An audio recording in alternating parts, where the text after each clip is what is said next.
Leaning over, but still accessible. This was the brief period yesterday when there was the best chance of a mass rescue. But everything went wrong incredibly rapidly. And already the focus is shifting to how a ship that was only 20 years old could have got into this disastrous position. This should have been a routine journey from Incheon to the island of Jeju. The ferry does it twice a week, but yesterday morning, disaster struck. One theory is that the ship hit a rock.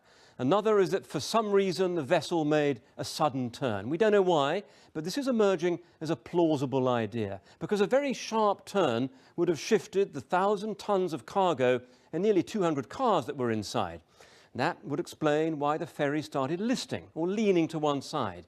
It was soon tilting at more than 5 degrees, a critical threshold because that's a point of no return. And 2 hours later, the ship had capsized. And experts are amazed at how rapidly this happened. I don't think it was obvious it was going down to start with. For the first hour and a half, perhaps, they thought, oh, it's stabilised, it's going to be a safe refuge. But they must have realised that water was flooding in through various openings high up in the structure, and once that starts, there's nothing that's going to stop it.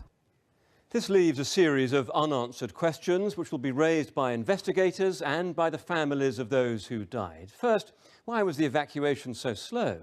The passengers were ordered to stay in place for an hour, probably to avoid making the listing of the ship any worse, but that left far too little time to get people off. Then, why were only 2 lifeboats launched? The ship had 46. Presumably the crew didn't realise how serious things were, or how quickly the ship would sink. And finally, why did the captain leave when he did? It's traditional for a captain to do everything to help others, and then to be the last to abandon ship. As the search for survivors continues, officials have said they'll investigate everything from whether the crew were negligent to whether there was a fault with the ship itself. At a time when safety standards at sea are generally rising, there'll be interest around the world in working out exactly what went wrong. David Schuckman, BBC News.